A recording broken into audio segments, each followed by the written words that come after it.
Hello అన్నయ్య, నమస్తే. అంశం. సో ఆల్రెడీ మీ గురించి నేను ఛానల్లో ఒక చిన్న ప్రోమో వేసేసుకున్నాను. Introduction promo. సో మీకు మీకు పంపించాను ఆ ప్రోమో కూడా. బాగుంది. సో అందులో మీకు నచ్చిందా? బాగానే ఉంది. అన్నీ కరెక్ట్గానే ఉన్నాయి కదా? బాగుంది.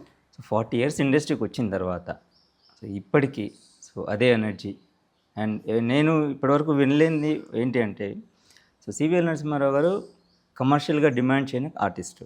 సో క్యారెక్టర్ నచ్చితే ఒప్పుకుంటారు, లేదంటే ఇది నేను చేయలేను అని ఒక మాట. అండ్ పెద్దవాళ్ళతో ట్రావెల్ చేశారు. సో చిరంజీవి గారి దగ్గర నుంచి ప్రజెంట్ యంగ్ జనరేషన్ తోటి సో అందరితో ట్రావెల్ చేసి వస్తున్నారు. సో ఒక్కసారి 40 ఇయర్స్ జర్నీ చూసుకున్నట్లయితే సో మీ లాయర్ కెరీర్ అది పక్కన పెట్టేస్తే సినిమాల పరంగా చూసుకున్నట్లయితే సో 100% సాటిస్ఫాక్షన్తో ఉన్నారా? 200%. ఎందుకంటే ముఖ్యంగా సినీ పరిశ్రమలో ఆర్టిస్ట్గా గుర్తింపబడటం ఒక అదృష్టం.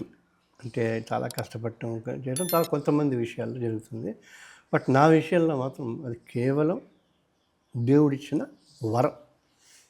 మంచి వేషాలు, మంచి బ్యానర్లు, మంచి దర్శకులు, మంచి ట్రావెలు, తృప్తి, మంచి ట్రీట్మెంటు అన్నీ చాలా ఆనందంగా ఉంది. ఇన్ఫ్యాక్ట్ నేను అడిగినట్టుగా ఇప్పుడు ఏ రోజు కూడా ఎక్కడ ఏ డైరెక్టర్ని ఏ ప్రొడ్యూసర్ని సో ఈ క్యారెక్టర్ ఇంత ఇది ఇన్ని రోజులు అంటే సో నాకు ఇంత రెమ్యునేషన్ ఇవ్వండి అని ఏ రోజు అడిగిన సందర్భం లేదని విన్నాను నేను.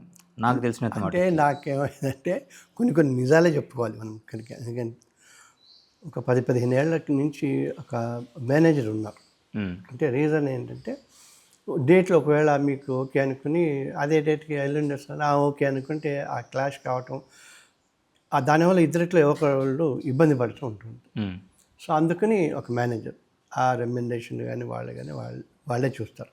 ప్లస్ రెమ్యునరేషన్ పరంగా నేను చేయను అని నేను, ఎందుకంటే చాలా వరకు ఇది ఒక అద్భుతమైన క్యారెక్టర్ ఆస్కార్ వస్తుంది అన్న యాంగిల్, కానీ సినీ పరిశ్రమలో రేంజ్ చూసి మనుషుల్ని చూసి గౌరవం ఇవ్వటం అన్న పాయింట్ ఒకటి బలంగా ఉంది, మనుషుల్ని చూసిగా. అందుకని కొన్ని నియమాలు మా వాళ్ళు పెట్టి ఉంటారు. ఎందుకంటే లేకపోతే మానవత్వం, మంచితనం, మోసం చేయకపోవటం ఇవి ఉండవు పరిశ్రమలో. వాళ్ళ కారణాలు వాళ్ళకు ఉంటాయి. ఆల్ ఈజ్ వెల్ అన్నట్టుగా వీళ్ళు సినిమా పరిశ్రమ మంచు కడిగిన ముత్యంలాగా ఉండదు, అనేక ఉంటాయి. కానీ నాకు సంబంధించినంత వరకు నేను చాలా ఆనందంగా ఉన్నాను. నా టర్మ్స్లో నేను పెడుతున్నాను. నేను ఖచ్చితంగా ఉన్నాను. నేను ఇబ్బంది పడి అబ్బా ఎందుకురా భగవంతుడా అని నేను కష్టపెట్టుకునే పరిస్థితుల్లో ఎప్పుడూ లేదు ఈ 40 ఏళ్ళు. Right from the day 1. మొట్టమొదటి సినిమా మహర్షి. సో మహర్షి సినిమా. సో ఈ సినిమాకి ముందు సో ఎలా ఉండేది మీ కెరియర్? ఎలా ఉండేది అంటే నాటకాలంగం నుంచి వచ్చారనేది తెలుసు నాకు క్లియర్గా. సో అక్కడ ఇన్స్పిరేషన్ ఏంటి నాటకాలకి వెళ్ళాలి అంటే 5వ క్లాస్లో ఉన్నప్పుడు బాలానందం అని ఉండేది, జాంబాగ్ బాలానందం. అందులో మధ్యపట్ల వెంకట్రావు గారు ఉండేవారు. వివేకవర్ధిని స్కూల్లో ఆయన మాకు టీచర్. మాకు గుర్తుంది వందే మాతరం అని ఒక 60 ఏళ్ళల్లో అనుకుంటా వందే మాతరం అని ఒక నాటకం, దాంట్లో నన్ను సెలెక్ట్ చేసుకున్నారు. ఏదో వేశారు 2 ముక్కలు స్టేజ్ మీద, చప్పట్లు పెట్టారు. ఇదేదో బాగుంది అనుకుని ఆ చప్పట్లు బురకెక్కి ఆ తర్వాత ఆయన బాలానందంలో ఉండి అక్కడి నుంచి ఆల్ ఇండియా రేడియో బాలానందంలోని రేడియో అన్నయ్య గారు ప్లస్ జాంబాగ బాలానంద సంఘం నుంచి ఉండి రేడియో నాటకాలు, రేడియో పద్యాలు అవి నేర్చుకుని అట్లా మెల్లగా వెళ్ళి ఆ తర్వాత నాటకాలు 10వ క్లాసు 12వ క్లాస్ ఇంటర్మీడియట్ నుంచి ఎర్రని చంద్రమౌళి గారు అని ఉండేవారు మా గురువుగారు. ఆయనతోటి కీర్తిశేషులు, ఇన్స్పెక్టర్ జనరల్ అని నాటకాలు పరిషత్తులు, అంటే నెల్లూరు నెఫ్జా పరిషత్తులు, అక్కడ అన్ని నాటకాలు తిరిగాయి. ఆ తర్వాత రాళ్లపల్లి గారి మురళీ కళానిలయం అని ఉండేది, ఆయనతో ట్రావెల్ చేశాం. ఆ తర్వాత తల్లావజ్జుల సుందరం డైరెక్షన్లో మురళీ కళానిలయం తరఫునే తనికెళ్ళ భరణి రాసిన నాటకాలు కొన్ని, గోగ్రహణము, చల్చల్గురము లాంటి నాటకాలన్నీ వేయటం జరిగింది చాలామందితో. అవి ఎర్నాకులంలో దాని ఉంటారు జాతీయ పరిషత్తుల్లోనూ, తర్వాత స్టేట్ వైడ్గా పాలకొల్లు, చెర్ల ఇటువంటివన్నీ వేశాం. అప్పుడు చాలా పెద్ద పెద్ద వాళ్ళందరూ వచ్చేవాళ్ళు నాటకాలకు సంబంధించినంత వరకు. నాకు గుర్తుండి నూతన ప్రసాద్ అని వరప్రసాద్ గారు, తర్వాత ఎంవిఎస్ అన్నారావు గారు, కోట శ్రీనివాసరావు, వీళ్ళందరూ అట్లా రకరకాల వాళ్ళు పెద్దవాళ్ళందరూ వచ్చేవాళ్ళు. వాళ్ళందరూ దీంట్లోనే దేశరాజ్ హనుమంతరావు గారు అట్లా యండమూరి గారు రాసిన నాటకాలు వేసిన సాయి, తర్వాత రామ్ గోపాల్, సుబ్బరాజ్ శర్మ, వీళ్ళందరి పరిచయం ఉండింది. కాకపోతే నేను 79లో లా చేసి 79లో కంప్లీట్ చేసి లా కంప్లీట్ చేసి కోట్ వేసుకున్నాను. అది ఆ కోట్ మెయిన్ అయింది నాకు ఇష్టం కూడా. అంటే సొసైటీలో ఉన్న ఇష్యూస్ కానీ, తర్వాత నేను ట్రావెల్ కావటం కానీ బాగా ఇష్టంగా తీసుకున్నది కానీ, సో దానికి పెద్దపీట వేశాను లాయర్గా. ఆ తర్వాతే మళ్ళీ ఒక 30 ఏళ్ల క్రితమే రక్ష అని ఒక ఆర్గనైజేషన్ స్థాపించి అట్లా మెల్లిగా ప్రయాణం సాగింది.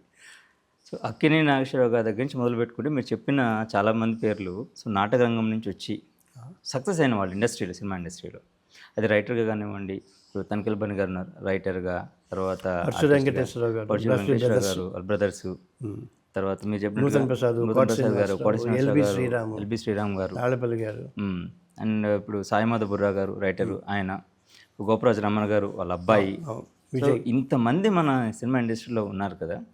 సో వీళ్ళతో మీకు సపరేట్గా ఒక బాండింగ్ జనరల్గా ఉంటుంది, అంటే నాటక రంగం నుంచి వచ్చిన వాళ్ళతో ఒక ట్రావెలింగ్ ఉంటూనే సో సినిమా ఇండస్ట్రీలో కంటిన్యూ అవుతూ ఉన్న వాళ్ళలో అట్లా నాకేం లేదు. ఒక భరణి తప్ప నాకు పెద్దగా నాటకాల నుంచి మేము ట్రావెల్ చేసిన వాళ్ళు ఇప్పుడు మాతో ఇంకా కంటిన్యూ అయిన వాళ్ళు నాకు పెద్దగా ఎవరు లేరు. ఇన్ఫ్యాక్ట్ సుబ్బరాజ్ శర్మ బాగా కంటిన్యూస్గా ఉన్నాడు. యండమూరి గారు ఉన్నారు. యాక్టింగ్ అంతే. సో యండమూరి గారి గురించి మీరు మీకు బాగా ఇష్టం కాబట్టి, ఎందుకు ఇష్టం అంటే కూడా ఆయన నవలలు కానివ్వండి, ఆయనతో ఉన్న పరిచయం కానివ్వండి, ఆయన్ని మొదటిసారి కెమెరాకి ఇంట్రడ్యూస్ చేసింది కూడా నేనే. అంటే ఒక సీరియల్ తీసాను. సీరియల్లో ఫస్ట్ టైం ఆయన నాటకం వేయటం, వేషం వేయటం, నేనేంటంటే లేదు సార్ బాగుంటుంది మీరు అంటే వేశారు. ఆ తర్వాత ఆయన డైరెక్షన్లో నేను చాలా చేశాను, యండమూరి గారి డైరెక్షన్లో. సో అలా బాగా జరిగింది. ఇన్ఫ్యాక్ట్ ఇట్ వాస్ వెరీ, ఆయనతోటి ట్రావెల్ అద్భుతం, అదృష్టం. ఆయన్ని గట్టిగా ఒక గంట, మీకు తెలుసు కదా, ఒక పుస్తకం చదివితే లైఫ్లు మార్చుకున్న వాళ్ళు కొన్ని వందల మంది ఉన్నారు. చాలా గ్రేట్. ఇప్పుడు ఇంకా ఈ స్టేజ్లో ఇంకా ఎండ్లో సరస్వతి విద్యాపీఠం అని కాకినాడలో పెట్టారు. దాని ద్వారా బోల్డంత చేస్తున్నారు. ఇప్పుడు ఈ పుస్తకాల మీద వచ్చే రాయల్టీలో సింహభాగం. తర్వాత మొన్న రఘుపతి వెంకయ్య అవార్డు వచ్చింది 10 లక్షలు. కాంతారావు గారి ఫ్యామిలీ పరిస్థితి బాగాలేదని చెప్పి ₹1,00,000 ఆ అవార్డులోంచి వీడికి రాజాకి ఇచ్చారు.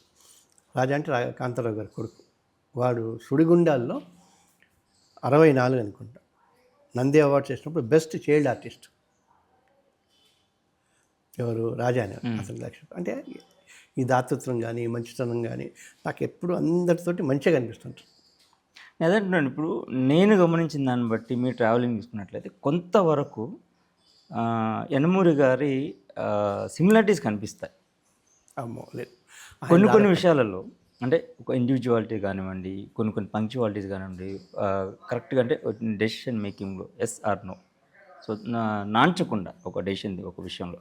సో అంటే ఆయనతో ఉన్న ఈ అనుబంధమే ఏమైనా కొంత రిఫ్లెక్ట్ అయ్యి ఉండొచ్చా మీ మీద? తప్పకుండా. ఎందుకంటే ఆయన డిసిప్లిన్ కానీ, ఆయన మాటలు కానీ, ఆయన ప్రవర్తన కానీ కొంచెం ఇప్పుడు ఏదన్నా మనము అంటే ఇమిటేట్ చేయటం, సినిమాలు చూసి యూత్ ఇన్స్పైర్ అవుతుంటుంది. అలా ఆయనతో మాట్లాడుతుంటే అబ్బా, అంటే ఈ పుస్తకాలు రాయటం ఇంకోటి అంటే ఆయనతోటి సహచరణ వల్ల, ఆయనతోటి కలిసి కూర్చుని మాట్లాడటం వల్ల ఒక విధమైన అడ్మిరేషన్ ఉంటుంది. అందుకే ఆయన ఎప్పుడు నేను గురుమిత్రులు అని సంబోధిస్తాను. హీఈస్ మై బెస్ట్ ఫ్రెండ్ అని అనలేను, హీఈస్ మై గురు అని అక్కడికి ఆపలేను. So he's my best guru and friend. So ఆయన రాసిన పుస్తకాలలో చాలా సినిమాలు కూడా తీశారు ఆయన నవల్స్ని. సో వాటిలో మీకు బాగా నచ్చినది ఏంటి? నచ్చిందంటే అభిలాష అండి. సినిమా కూడా వచ్చింది. సో చిరంజీవి గారితో సినిమా చేశారు. సో వకీల్ సాబ్లో చేశారు కళ్యాణ్ గారితో. సో అలాగే ఎన్టీఆర్ గారితో చేశారు, సో రవితేజ గారితో చేశారు.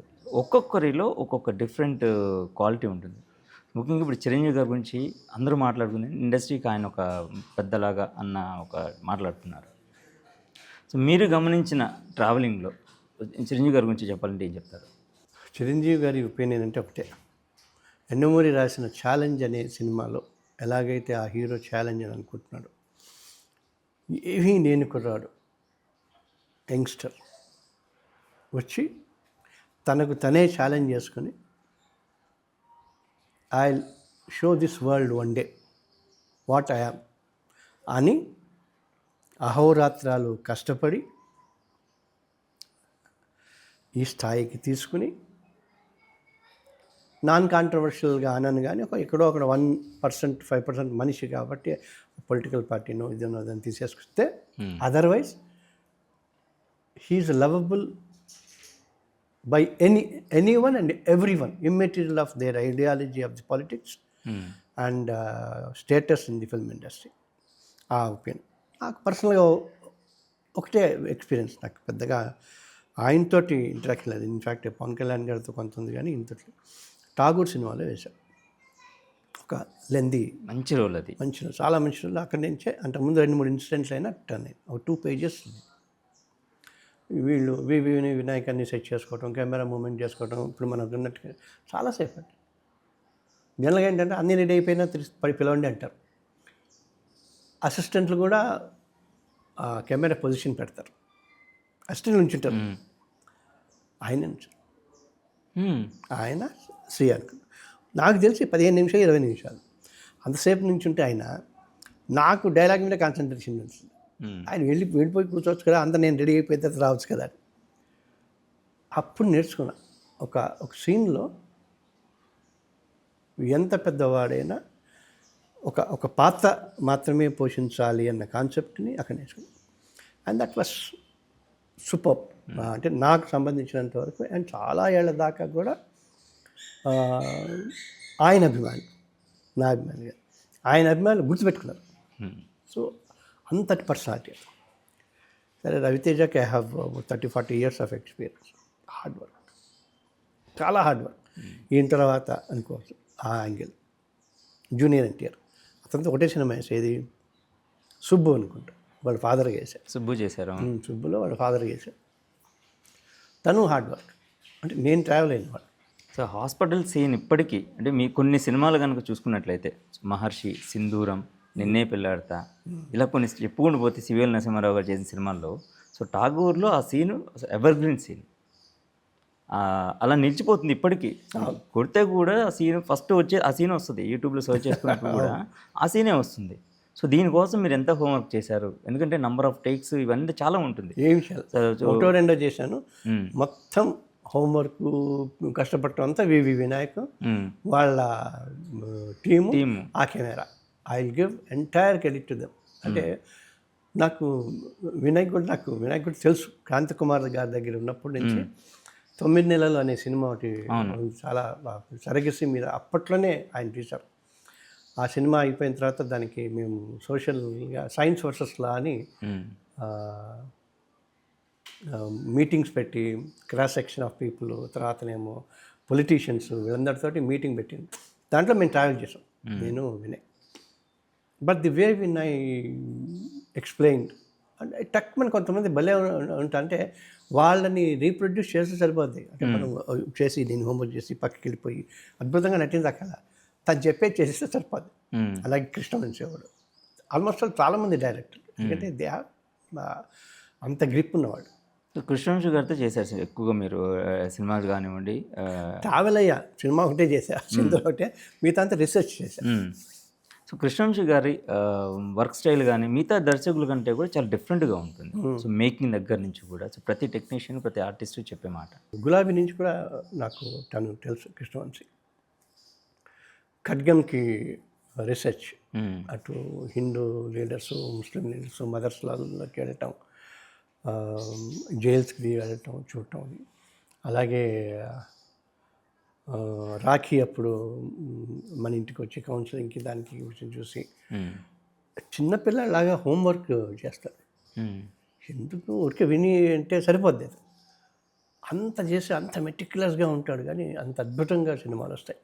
ఇప్పుడు ఏవి కూడా ఇప్పుడు సింధూరం, ఐ మీన్ గులాబీ హ్యూమన్ ట్రాఫికింగ్ మీద, సింధూరం నక్షత్రం మీద, ఖడ్గం రిలీజియస్ హార్మోనీ మీద, రాఖీ డౌరీ దాని మీద, దెన్ మురారి ఒక విధంగా మూఢనమ్మకాలు వగేరాల మీద. అసలు ప్రతి దాంట్లోనూ social involvement, social called message, మనం మెసేజ్ అనుకుంటాం కానీ మెసేజ్ అని కనబడకుండా తను ఇన్వాల్వ్ అవుతాడు. ఆ సోషల్ ఇష్యూ లేకుండా బహుశా తను సినిమాలు చేయలేడు. అంతే. ఇప్పుడు ఆఖరికి నిన్నే పెళ్ళాడితో కూడా ఇది సరదాగా అనుకుంటాం, కానీ నిన్నే పెళ్ళాడితో కూడా అదేంటి హ్యూమన్ రిలేషన్షిప్, ఫ్యామిలీ రిలేషన్షిప్, ఎప్పుడో చిన్న చిన్న పట్టింపులకి కోపాలు వచ్చిపోయి ప్రేమించుకుని వెళ్ళిపోతే ఎప్పుడో. ప్రతి దాంట్లోనూ తన మనసు ఉంటుంది. సో నిన్నే పెళ్ళాడితో సినిమాలో మీరు చేసిన రోల్ ఏదైతే ఉందో అదొక అద్భుతమైన ఫన్నీ రోల్ యాక్చువల్గా. అంటే ఇద్దరు పక్కన ఉండేవాళ్ళు, సో మీరు రెస్పాన్సిబిలిటీ తీసుకుని టబు గారిని తీసుకొచ్చేసి నాకు చాలు. సో ఆ అట్మాస్ఫియర్, ఆ సినిమా ఆ చేసిన టైంలో ఒక మంచి ఇన్సిడెంట్ ఏదైనా ఉందా? మంచి ఇన్సిడెంట్ అంటే every moment we enjoyed it. చాలా సరదాగా ఉంటుంది. ఒకవేళ టాపు చేసిన తర్వాత ఇంటికి వస్తుంది కదా, ఒడ్డు మీద కుక్కని తీసుకుని, దెబ్బ తగిలిన కుక్కని తీసుకుని ఇంటికి వస్తాం. ఇంటికి వచ్చిన తర్వాత ఆ కుక్క పరిగెత్తుతుంది ఈ ఇంట్లోంచి ఆ ఇంట్లోకి, ఆ ఇంట్లోకి. కుక్కకి చెప్పలేదు ఇటు నుంచి స్ట్రైట్ వెళ్ళి లెఫ్ట్కి వెళ్ళి, లెఫ్ట్ నుంచి రైట్కి వెళ్ళని. అక్కడ అతను వంశీ వదిలేసి యూ ఫాలో దట్ అన్నారు. ఆ కెమెరా కూడా అన్నీ ఎంజాయ్ చేసుకుని అది ఎట్టెడితే దాని వెనకాల పరిగెత్తుకుంటూ. అందుకే మళ్ళీ ఒకసారి చూడండి మీరు, చాలా అసలు అవకతవక కంగాళి వ్యవహారాలాగా ఉంటూనే అది ఒక డిజైన్ చేసిన సీన్ లాగా ఉంటుంది. అంటే ప్రతి దాన్ని తను అడాప్ట్ చేసుకుని క్యాప్చర్ చేస్తాడు మంచి. ఇప్పుడు రీసెంట్గా సంగీతం శ్రీనివాసరావు గారు మళ్ళీ సినిమా చేయబోతున్నారని చెప్పేసి ఒక పెద్ద అనౌన్స్మెంట్ వచ్చిందండి. 94 ఏళ్ళు. ఇప్పుడు కూడా 94 ఏళ్ళలో కూడా ఆయన మళ్ళీ సినిమా చేయడానికి రెడీ అయిపోయారు. సో ఆయన మొన్న రీసెంట్గా నేను సోషల్ మీడియా చూసిన కొన్ని ఫోటోస్ చూస్తే అది ఆదిత్య 69 సినిమా తీసినప్పుడు ఎలా అయితే ఉన్నారో, ఎంత ఎనర్జీతో ఉన్నారో, స్టిల్ అలా కనిపిస్తున్నారు. సో కల్కికి బ్యాక్గ్రౌండ్ వర్క్ ఆయన క్రియేటివ్ హెడ్గా వర్క్ చేస్తున్నారు. సో ఆ జర్నీ ఉంది వీళ్ళతో పాటు. అయితే ఇప్పుడు మనం అనుకున్న మీకు పరిచయం ఉన్న మన దర్శకులు, సో వివి వినాయక్ గారు లాంటి వారు కానివ్వండి, కృష్ణవంశీ లాంటి వాళ్ళు గారు కానివ్వండి, సో ఎందుకు ఒక్కసారిగా మంచి హ్యూజ్ సక్సెస్లు అందుకున్న తర్వాత టక్కున బ్రేక్ పడిపోయింది? ఎందుకంటే ఇలాంటి వాళ్ళ దగ్గర నుంచి ఇంకా మంచి మంచి సినిమాలు ఎక్స్పెక్ట్ చేస్తారు ఆడియన్స్ కానివ్వండి, అండ్ ఆర్టిస్టులు కూడా, హీరోలు కూడా చాలామంది. సో వీళ్ళు మళ్ళీ సినిమా చేస్తే నేను ఒక రోల్ చేస్తే బాగుంటుంది, నాకు ఒక రోల్ అవకాశం రావాలి, ఇలాంటి ఉంటుంది. సో ఎందుకు అంటే మీకు అన్ని ఐడియా ఉంటుంది కాబట్టి ఇండస్ట్రీ పరంగా కూడా. సో అడుగుతున్నాను నేను ఆ క్వశ్చన్, మిమ్మల్ని అడుగుతున్నాను జనరల్గా. బహుశా ప్రొడ్యూసర్ల మైండ్ సెట్ మారిందేమో. ప్రొడ్యూసర్ల మైండ్ సెట్ని ప్రేక్షకులు మార్చారేమో. ప్రేక్షకుల మైండ్ సెట్ని సమాజం మార్చిందేమో. సమాజం మైండ్ సెట్ని సినిమాలు మార్చాయి. సో ఇలా సైకిల్ వచ్చిందిగా. ఓకే, ఇంతకుముందు మేము 25 ఏళ్ల క్రితము అశ్లీలత ప్రతిఘటన వేదిక అని ఒక యాంటీ అబ్సినిటీ ఫోరం అని ఒక స్టేట్ లెవెల్ ఆర్గనైజేషన్ పెట్టి ఈ బూత్ సినిమాల మీద వాటి మీద రామ్ గోపాల్ వర్మ నాచ్ అని సినిమా చేస్తే అమ్మాయి టైస్ అవి వచ్చి పేపర్లలో ఇచ్చేస్తే పెద్ద హడావిడి, ధర్నాలు, గొడవలు అన్నీ చేశాం. అప్పుడు మేము మళ్ళీ 30 ఏళ్ల క్రితం మేము చేసిన ప్రొటెస్ట్ ఏంటిది, ఇప్పుడు ఎక్కడున్నాం మేము, అక్కడ ఎందుకు ఉన్నాం, అసలు అది కాదే ఇబ్బందే కాదే, ఇప్పుడు జరుగుతున్నది గ్యాడ్జెట్ల అరచేతిలో ఉంది. ఓటీటీ ప్లాట్ఫామ్స్లో మనము ఏ సినిమా చూస్తే ఎక్కడ ఇబ్బంది పడతామో అనే టెన్షన్. మంచి సినిమాలు కూడా, మంచి సినిమాలు అనుకునే సినిమాల్లో కూడా ఎప్పుడప్పుడు ఏదో ఒకటి వస్తుందేమో అని భయపడి వస్తున్నాం. వాయిలెన్స్ అంటే అసలు కనీసం 99 కాదు 100 కత్తిపోట్లకి తాగకుండా ఒక scene. Censor rules, censor conditions, censor guidelines ఏవి పట్టించుకోవట్లా, ఎవరు పట్టించుకోవట్లా. నేను ఎవరు మాకేమో ఓపికపోయింది. సో అంటే 25 ఏళ్ల పాటు ఫైట్ చేసాం, ఓపికపోయింది. ఇంకా నెక్స్ట్ తరం వచ్చి ఫైట్ చేస్తే బాగుంటుంది. ఫైట్ అంటే ఎంతకాలం ఫైట్ చేస్తాం? మార్పు రావాలంటే మార్పు రావాలంటే ఇప్పుడు పెళ్ళిళ్ళకి కానీ, లివ్ ఇన్ రిలేషన్షిప్స్ కానీ, ఆడపిల్లల మీద అత్యాచారాలు కానీ, పెళ్లి చేసుకుని హాయిగా కాపురం చేద్దామన్న మగపిల్లలు ఆడపిల్లలు పెట్టే బాధలు భరించలేక ఆత్మహత్యలు చేసుకోవడం కానీ, అదే మగపిల్లల మీద వాళ్ళ ఫ్యామిలీస్ మీద కేసులు వేయటం కానీ, డబ్బు కోసం పీడించడం కానీ, రెండు బొమ్మ బొరుసు ఉంటాయి కదా, ఎక్కడో అక్కడ కాదు, హాయిగా ఈక్వల్గానే జరుగుతుంది. ఇంతకుముందు అనేవాళ్ళు 10 ఏళ్ల క్రితం 15 ఏళ్ల క్రితం ఎక్కడో అక్కడ ఒక మగాడు ఇబ్బంది పడితే మీరు మొత్తం ఆడవాళ్ళని ఎంతారా. ఇప్పుడు అట్లేం లేదు, బాగా ఈక్వల్గానే. అక్రమ సంబంధాల కోసం పిల్లల్ని చంపేయటం, మొగుడిని చంపేయటం, ఇష్టం లేని పెళ్లి కోసం, అవి లేకపోతే పారిపోవచ్చుగా, వెళ్ళిపోవచ్చుగా. ఇప్పుడు ఈ పరువు హత్యలన్నీ అన్నీ అవే జరుగుతున్నాయి. ఎక్కడో అక్కడ పేపర్ ఉంది, పేపర్లో క్లిప్పింగ్ చూపిస్తున్నాం. ఆ పేపర్ క్లిప్పింగ్ చూసుకుని దాన్ని హైలైట్ చేసి అద్భుతంగా మనం సినిమా చూసి హత్తుకునేలాగా. మొన్న రాజు వెట్స్ రాంబాయి అయింది, మంచి సినిమా. బట్ ఎండ్లో ఏం చేశారు, ఒక పేపర్ క్లిప్పింగ్ చూసి దాన్ని వేసి, అంటే మనసులో ఏది ముద్ద పడుతుంది, క్లైమాక్స్ కదా జనరల్. అంటే ప్రేమించకూడదు కులాలు కానీ, ఇంకోటి డబ్బు కానీ, అంతరాలు కానీ, అట్లా ఎందుకు, అది తప్పట్లా. సినిమా పరంగా, ఆర్టిస్టిక్ పరంగా, క్రియేటివ్ పరంగా, ఫ్రీడమ్ ఆఫ్ ఎక్స్ప్రెషన్, ఇవన్నీ చాలా మాట్లాడతాం. సమాజానికి ఇష్టే అవుతుంది, అది అట్లయితేనే అవుతుంది, ఆన్సర్ లేదు. స్వర్ణకమలాలు, శంకరాభరణాలు కూడా ఉన్నాయి, శతమానం భవతి లాంటివి, బలంగల్ లాంటివి ఉన్నాయి కదా. బలంగల్ లాంటివి కొట్టుకుని వచ్చి అక్కడికి ఆయన పోతే వచ్చిన తర్వాత అందరు కావలించుకుని ఏడ్చేస్తే, అది ఆ సినిమా అయిపోయిన తర్వాత ఎంతోమంది ఫ్యామిలీలో చాలా ఏళ్ల నుంచి గ్యాప్ వచ్చిన వాళ్ళు మళ్ళీ కలిసిపోయారండి. Why we're not able to do that. Cinema powerful మాధ్యమం కదా. నేను అదే రిక్వెస్ట్ చేస్తాను అందరినీ, ఈ పవర్ఫుల్ మాధ్యమంలో వాళ్ళు బనీళ్ళు కొనుక్కోమంటే బనీలు కొనుక్కుంటారు, ఏ కూల్ డ్రింక్ తాగమంటే ఆ కూల్ డ్రింక్ తాగుతారు, ఏ మోటార్ సైకిల్ అంటే ఆ మోటార్ సైకిల్ కొనుక్కుంటాం, ఏ కారు కొనుక్కోమంటే ఆ కారు కొనుక్కుంటాం. అటువంటిప్పుడు మనం మొన్న ఎవడో కుర్రాడు ఉన్నాడు, అరే గుట్కా తింటే చచ్చిపోతావు అంటే, ఏం షారుఖ్ ఖాన్ తింటేనే ఉన్నాడు, రావట్లేదు కదా. సరగేట్ యాడ్స్ అని ఉన్నాయి. అలాగే అడ్వర్టైజ్మెంట్ ఇచ్చే సెలబ్రిటీస్ అవి కరెక్టా కాదా అని చేసుకుని సమాజానికి హానికరమైనవి చేయకూడదు అని ఉన్నాయి. అన్నీ ఉన్నాయి, అల్లు నోట్లో శని ఉన్నట్టు. ఇప్పుడు పెద్దవాడు ఇప్పుడు రెస్పాన్సిబుల్గా ఉండాలిగా. ఇప్పుడు ఈ చిన్న కెమెరా, చిన్న యాంకరు, చిన్న ఆర్టిస్టు, మనం మాట్లాడేది సపోజ్ పెద్ద ఛానల్ 1,00,000 మంది చూస్తే మనకి 10 మంది చూడవచ్చు. 10 మందిలో మంచి చెప్తే ఒకడైనా మారే అవకాశం ఉంది. 1,00,000 మంది చూసే దాంట్లో చెడు చెప్తే కనీసం 1000 మంది పాడైపోయే అవకాశం. ఇప్పుడు స్టూడెంట్ పాడైపోతే స్టూడెంట్ ఒక్కడే పాడైపోతాడు, గురువు పాడైపోతే స్టూడెంట్స్ అందరూ పాడైపోవటానికి అవకాశం ఉంటుందని సమాజం పాడైపోయాడు. సో మీడియాది కానీ, సినిమాది కానీ, పత్రికలది కానీ, పెద్దవాళ్ళది కానీ, ప్రీచర్స్ కానీ, తర్వాతనేమో మోటివేటర్స్ కానీ, వీళ్ళందరిది పెద్ద బాధ్యత ఉంటుంది. రీసెంట్గా జరిగిన ఒక ఇష్యూ ఏదైతే ఉందో, అంటే శివాజీ గారు మాట్లాడిన ఈవెంట్, దండోర సినిమా ఈవెంట్లో ఆయన మాట్లాడిన దాంట్లో, సో 2 పదాలు తప్పైనా ఆయన క్షమాపణ చెప్పిన తర్వాత కూడా నెల రోజుల పాటు పెద్ద రాద్ధాంతం జరిగింది సోషల్ మీడియాలో. సోషల్ యాక్టివిస్టులు, తర్వాత సినిమా వాళ్ళు, తర్వాత అనసూయ గారు, చిన్మయ్య గారు, వీళ్ళందరూ మాట్లాడి దాన్ని ఆయన మాట్లాడింది 100% తప్పు అని చెప్పేసి, అంటే సపోర్ట్ మొత్తం ఆయనకు ఉన్నప్పటికీ కూడా, సో దీని మీద ఒక 1 నెల పాటు జరిగిన ఒక చిన్న సైజు ఉద్యమం అనుకోవచ్చు ఇది. అంటే శేఖర్ భాష లాంటి వాళ్ళు ముందుకొచ్చి తప్పుని ఖండిస్తూ ఆయన మాట్లాడుతున్నారు. ఇప్పుడు మీరన్నట్టే 2 ఉంటాయి, తప్పు పాజిటివిటీ ఉంటుంది, నెగిటివిటీ ఉంటుంది, కానీ సమాజానికి మనం ఏమి ఇస్తున్నామో ఏం చెప్తున్నామో అనేది ముఖ్యమో అని అనేది. సో ఈ ఇష్యూలో వీళ్ళు ఇప్పుడు అనసూయ గారు రియాక్టింగ్ అవ్వడం కానివ్వండి, చిన్మయ శ్రీపాద గారు రియాక్ట్ అవ్వడం కానివ్వండి, సో ఎంతవరకు కరెక్ట్? సో వాళ్ళ ఇన్వాల్వ్మెంట్ లేకుండానే వాళ్ళు ఇన్వాల్వ్ అయ్యారు దీంట్లో, వాళ్ళ సంబంధం లేకుండానే. సో ఆ ఇంపాక్ట్ సోషల్ మీడియాలో ద్వారాగా జనాల మీద చాలా పడుతుంది. సో దీని అగైనెస్ట్గా ఫైట్ చేస్తున్న వాళ్ళ శేఖర్ భాష లాంటి వాళ్ళ మీద వాళ్ళ నెగిటివ్ ట్రోలింగ్, సో వాళ్ళ మీద కేసులు. సో ఈ సినారియోని చూస్తే ఒక అడ్వకేట్గా అడుగుతున్నాను మిమ్మల్ని నేను, సో దీనికి ఏం చెప్తారని? ఇవాళ 16 ఫిబ్రవరి కదా, 26 ఇంకా తాజాగా ఉందా ఆ ఇష్యూ? కొంచెం డైల్యూట్ ఉందా? ఎంత పర్సెంట్ ఉంది చెప్పండి?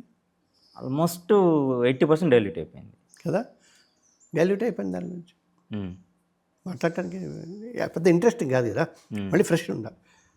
ఇంకేదన్నా 24 ఏళ్ల క్రితము మేము ఆసరా అని సినిమాలు టీవీల్లో ఉండే ఆడపిల్లల రక్షణ కోసం, ఈ కాస్టింగ్ కౌచ్ కోసం, మీటూ అన్న యాంగిల్స్ కోసం పెట్టాం. ప్రత్యూష ఇష్యూ జరిగినప్పుడు జయసుధ గారు చైర్పర్సన్, తమ్మారెడ్డి భరద్వాజ, సునీత సింగ్ గారు, తర్వాత అనితా చౌదరి, జాకీ, నేను, మేమందరం కలిసి ఒక 2 ఏళ్ల పాటు ఆ ఆర్గనైజేషన్ని కండక్ట్ చేశాం. పనిచేసే చోట లైంగిక వేధింపులు, ఇవే ఈ యాంగిల్లోనే కాస్టింగ్ కోచ్ అని అవన్నీ చేయటం. ఎందుకంటే ఇవన్నిట్లో 4 రకాల ఇష్యూస్ ఉన్నాయి. వీళ్ళు లెఫ్ట్ వింగ్ వాళ్ళు కానీ, స్త్రీ స్వేచ్ఛని కోరుకునే వాళ్ళు కానీ, స్త్రీవాద సంఘాలు కానీ సినిమా ఇండస్ట్రీలో చాలామంది బాధపడుతున్నారంటే చాలామంది బయటకు వచ్చారు ఒక 2-3 ఏళ్ల క్రితం. యూట్యూబ్లలో ఇప్పటికీ అవైలబుల్ ఉన్నాయి. అంత భయంకరమైన పరిస్థితుల్లో ఆడపిల్లలు ఉన్నారు. వాళ్ళ రక్షణ కోసం ఏదీ చేయట్లా ఎవ్వరు. ఏది సినిమా పరిశ్రమ వాళ్ళు. సినిమా పరిశ్రమలో ఒక పాట తీసుకుంటే మీరు ఇవాళ చూడండి, ఇంటికి వెళ్ళిన తర్వాత చూడండి, ఒక 100 మంది డాన్సర్లు ఉంటే ఆ డాన్సర్లకి సగం పీలికలేసి ఆ డ్రెస్సులు ఇస్తారు. వాళ్ళు నిజంగా నచ్చి చేస్తున్నారా? ఆకలి కోసం, ఇంటి కోసం, పట్ట కోసం చేస్తున్నారు. మీరు ఎప్పుడైనా సినిమా షూటింగ్ల కోసం వెడితే ఆ బిట్ కాగానే కట్ అనగానే అందరు ఆడపిల్లలందరూ షాలులు కప్పేసుకుంటారు. అంత ఆత్మాభిమానాన్ని చంపేసి ఎందుకు దాన్ని మీరు ఎక్స్ప్లాయిట్ చేస్తారు? ప్రొడ్యూసర్లు కావచ్చు, రైటరు, డైరెక్టర్లు, ఆ క్రియేటివ్ వాళ్ళు వీళ్ళందరినీ మీరేమో కోట్లు తీసుకుంటారు. ఇటుంటారు. హీరోయిన్ పెట్టండి, పోనీ ఏం చేయాలంటే హీరోయిన్తో చేయించండి. ఓకే, ఆడపిల్లలందరినీ మరి వాళ్ళకి లేకపోతే వాళ్ళకి ఫుడ్ ఎట్లా? వాళ్ళు ఇంకొంచెం గౌరవమైన ఇవ్వండి. వాళ్ళకి ఇచ్చే రెమ్యునరేషన్ కూడా అంతే కదా, కొంచెం రెస్పెక్టబుల్గా చూడండి. అది లేదు, వాళ్ళని పట్టించుకునే వాళ్ళు లేరు. ఇలా చాలా రకాలుగా ఉన్నాయి. ఎందుకంటే సినిమా పరిశ్రమకి కావాల్సింది డబ్బు. వాళ్ళు ఓపెన్గా చెప్పారు. ఇంతకుముందు సినిమా కళ కోసం, ప్రజల కోసం, సమాజ అభ్యున్నతి కోసం అని అనేవాళ్ళు. డబ్బులు పెడుతున్నాం, మా డబ్బులు మాకు రావు. It's a business. ఈ బిజినెస్ ఎంత అంటే ఇప్పుడు మందు షాపులో అయితే ఆరోగ్యం పాడైపోతుంది, శరీరం పాడైపోతుంది. డ్రగ్స్ అయితే శరీరం పాడైపోతుంది. దరిద్రమైన సినిమాల వల్ల భావ కాలుష్యంతో మనసు, శరీరం, చుట్టుపక్కల సమాజాన్ని ఏదో చేసేయాలన్నంత కోపం ఉంటుంది. దీనికి ఈ సినిమా వీటికి డ్రీ అడిక్షన్ క్యాంప్స్ లేవు. డ్రగ్స్కి ఉన్నాయి, మందుకున్నాయి, విపరీతంగా తాగితే. డీ అడిక్షన్స్ క్యాంప్స్ ఉన్నాయి. ఎందుకండి అని అనుకో, మన పుష్ప దానికి 12,000 పెట్టి ఒక మిడిల్ క్లాస్ వాళ్ళు 3,000 రూపాయలు టికెట్ పెట్టి వెళ్ళాల్సిన అవసరం ఉంది. దాంట్లో అమ్మాయి పోయింది. ఆ కుర్రాడు చాలా ఏడాది పాటు హాస్పిటల్లో ఉన్నాడు. మీకు ఏమన్నా తెలుసా? ఎవరు మీడియా పర్సన్ కదా, ఆ కొడుకు హాస్పిటల్లో చాలా ఏళ్ళు పట్టున్నాడు కానీ చాలా రోజులు పట్టున్నాడు. మరి ఇప్పుడు పరిస్థితి ఏంటి? బాగుండి స్కూల్కి వెళ్తున్నాడా లేదా తెలియదు మనకి. ఎందుకంటే పెద్ద ఇంపార్టెంట్ కాదు.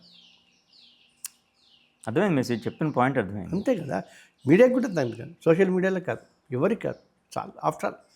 బట్ అప్పుడు మనకి తెలుస్తుంటుంది సినిమా అంటే పిచ్చి, ఈయనంటే పిచ్చి, ఆయనంటే పిచ్చి అనే వాళ్ళకి, ఆ పిచ్చి ఉన్న వాళ్ళందరికీ ఒక డీ అడిక్షన్ క్యాంప్ పెట్టాలి.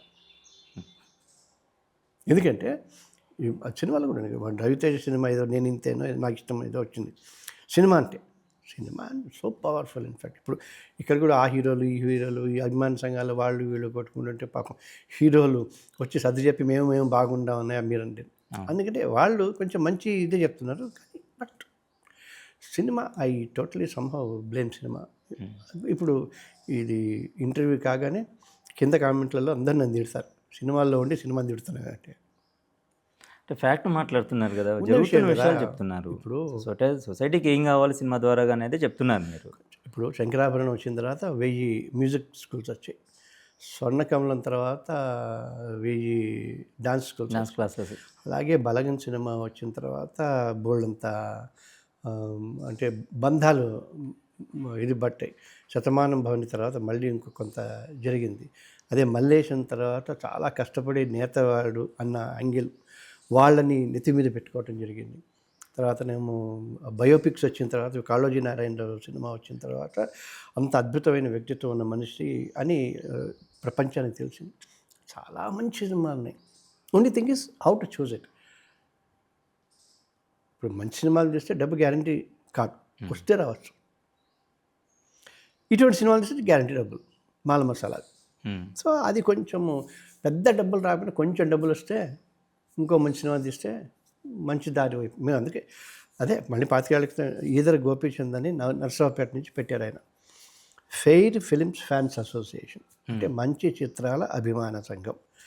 దాంట్లో ఆయన, నేను, తమ్మారెడ్డి కృష్ణమూర్తి గారు అంటే భరద్వాజ గారు తండ్రి గారు, K B Tilak, S V Ramarao senior journalist, Vande Mataram Srinivas singer, Prabhu, మేమంతా సభ్యులంగా ఉండి ఒక అప్పీల్ టు ది ఇండస్ట్రీకి ఇచ్చాం.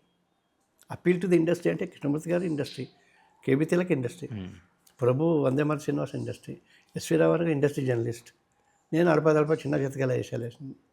అంటే అందులో ఉన్న వాళ్ళకి ఎక్కువ ఇబ్బందులు తెలుస్తాయి, అందులో ఉన్న వాళ్ళకి ఎక్కువ కష్టాలు తెలుస్తాయి.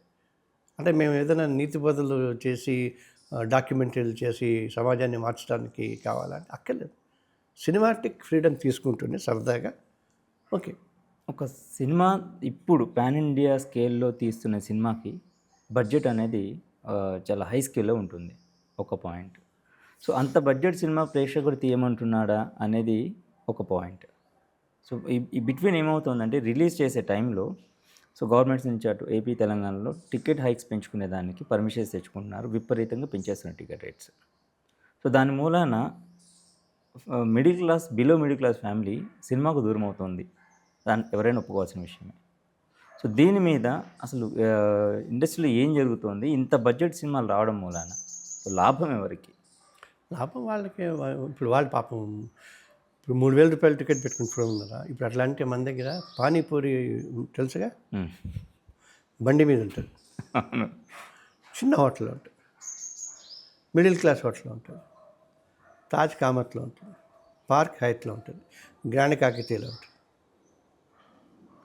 అక్కడికి వెళ్ళి నాకు 10 రూపాయలకి 4 పానీపూరి ఇవ్వమంటే ఎట్లాగా? ఎవడు వాడు. అలాగే ఇది కూడా. అందుకే కదా thanks to I Bomma Ravi, then thanks to OTT Dhurandhar వచ్చేసింది, మన వరశంకర్ ప్రసాద్ వచ్చేసారు, రాజాసాబ్ వచ్చేసింది.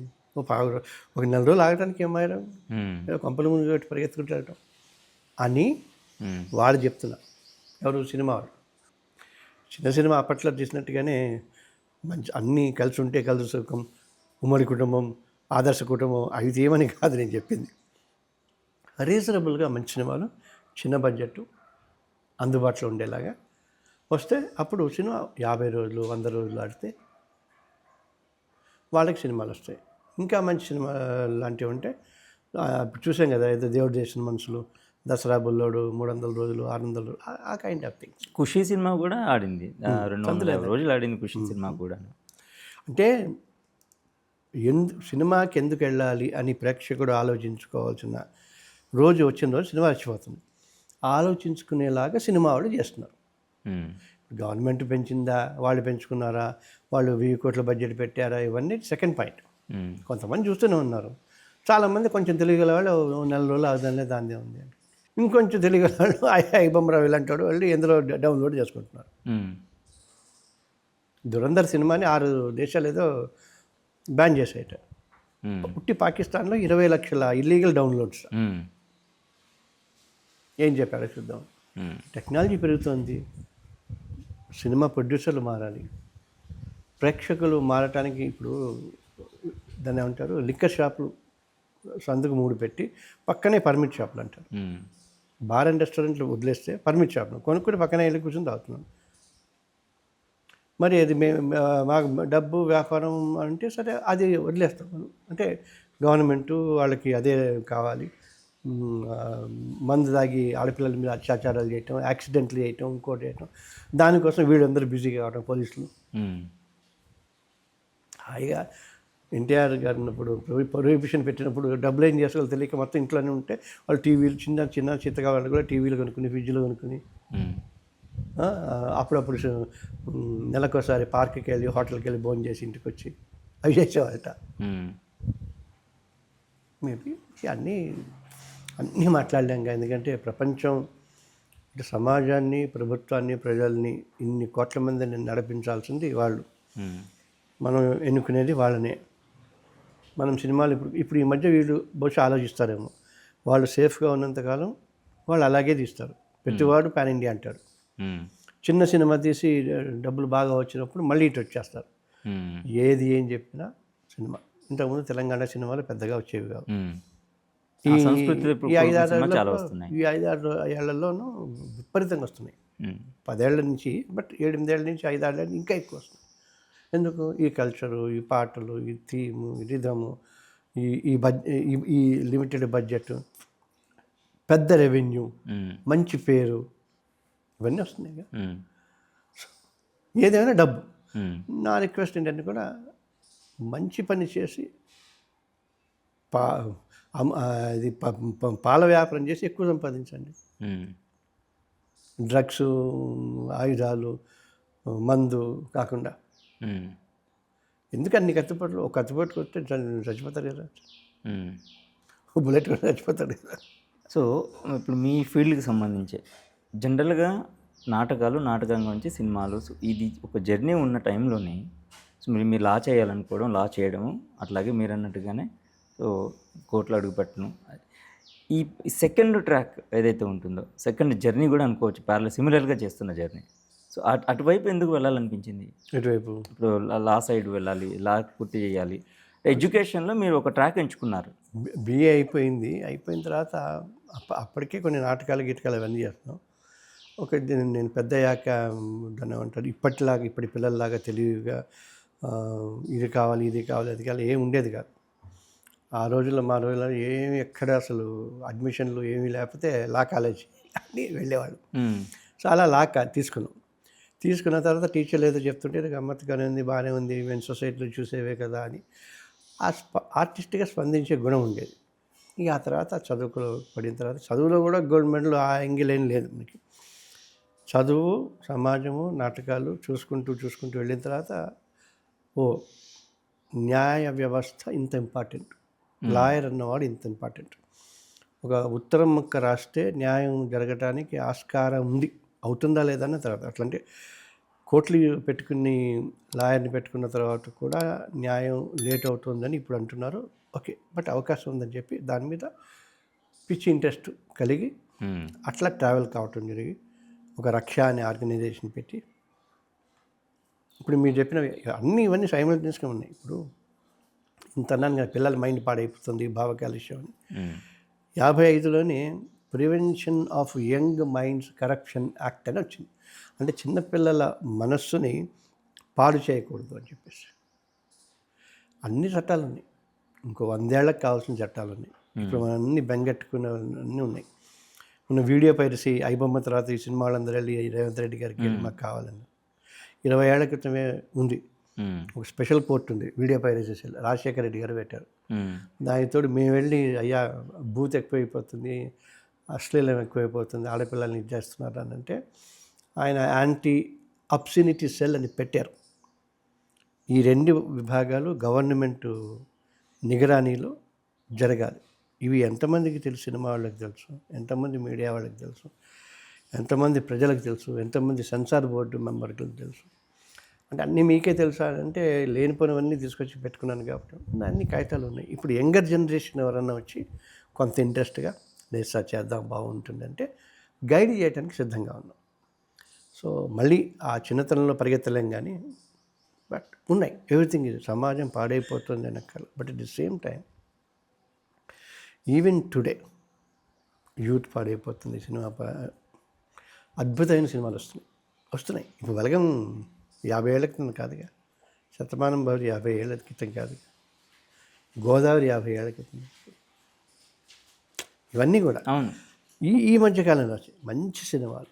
అసలు ఎస్వి కృష్ణారెడ్డి అంటే ఆయన అసలు బూత్ అంటే ఏమిటో తెలియని సినిమాలు చేశారు. ఆల్మోస్ట్ శేఖర్ కమల్ కూడా అట్నే చేశారు. అంటే కొంత బ్రాండ్ పడ్డా మంచి సినిమాలు వచ్చాయి, మోటివేటివ్ సినిమాలు వచ్చాయి. తర్వాతనేమో బయోపిక్స్ వస్తున్నాయి, బాగా మంచి బయోపిక్స్. ఆ బయోపిక్స్ చూసి క్రికెటర్స్ అవుతున్నారు, ఫుట్బాల్ ప్లేయర్స్ అవుతున్నారు, తర్వాత బాగా చదువుకుంటున్నారు, ఐఏఎస్లు అవుతున్నారు, ఐపీఎస్లు అవుతున్నారు. ఎంత బాగుందో సిస్టమ్. మరి ఎప్పుడు బాగుండనేది బాగాలేనిది చెప్తే మనం కూడా మిగతా వాళ్ళలాగా బొమ్మకి నాణ్యానికి ఒక్కవైపు చూసిన వాళ్ళమే అవుతాం. రెండు చూడాలి. బట్ కొంచెము పాడైపోయిందని క్లీన్ చేసుకోవాలి. ఈ పాడైపోయిందంటే ఉన్నది కూడా మిగతాది కూడా పాడైపోతుంది. సో అది మై ఒపీనియన్. అందుకని కొంత మీలాంటి వాళ్ళకి టైం ఇచ్చి ఎక్కడన్నా ఈ కార్యక్రమం చూసే వాళ్ళలో మీరు చేస్తున్న చాలా అంటే మంచి పని చేస్తున్న చాలామంది వాళ్ళకి నా అప్రిసియేషన్. చేయలేక చేద్దామా వద్దా అని బద్దకించే వాళ్ళకి my request, please do it. మనకెందుకులే అనుకునే వాళ్ళకి కూడా ముందు మీరు బాగుండాలంటే మీ చుట్టుపక్కల పరిస్థితులు బాగుండాలి. అందుకని మంచి సమాజంలో మనము భాగస్వామ్యం అవుతాం. సో మంచి అంటున్నారు కాబట్టి నేను ఆ వర్డ్ పట్టుకొని ఒక క్వశ్చన్ అడుగుతాను. సో ఇవి రెండు డిఫరెంట్ జర్నీస్, ఇండస్ట్రీ అనేది అండ్ మీరు లాగా అనేది రెండు డిఫరెంట్ జర్నీస్. సో మధ్యలో జయప్రకాష్ నారాయణ గారితో కలిసి రాజకీయ పార్టీ తోటి ట్రావెల్ చేసి అందరు పార్టీలోకి వచ్చారు. సో క్లీన్ పార్టీ జనరల్గా అయితే అనుకుంది దిగాం. ఎందుకు ఎస్టాబ్లిష్ అవ్వలేదు? ఇప్పటికీ చాలా విషయాల మీద జయప్రకాష్ నారాయణ మాట్లాడుతూనే ఉంటారు, బట్ వినేవాళ్ళు లేరు అనేది ఒప్పుకొని తీరాల్సిందే. అంటే రీజన్ ఏంటంటే ఒక హిడెన్ ఎజెండా ఉంటుంది మనిషికి. 2009లో పార్లమెంట్కి నేను శ్రీనగర్ ఎమ్మెల్యేకి అనుకున్న నా స్థాయి ఇచ్చినదంటే, లేదండి మీ స్టేటస్కి అంటే స్టేటస్ అంటే స్టేచరో లేదో నాయరో పార్లమెంట్కి కంటెస్ట్ చేస్తే ఉంటుందంటే 7 అసెంబ్లీలు నెత్తిన తెచ్చుకుని మొత్తం తిరిగాను. మాటలు ఉన్నంత క్లియర్గా చేతలు ఉండకపోతే ఇవాళ కాకపోతే రేపైనా ప్రజలు నిలదీస్తారు, అంతరాత్మే నిలదీస్తారు. ఇప్పుడు లోక్సత్తా పార్టీ ఉన్నట్ట లేనట్ట? లేనట్టే కదా. లేనట్టే.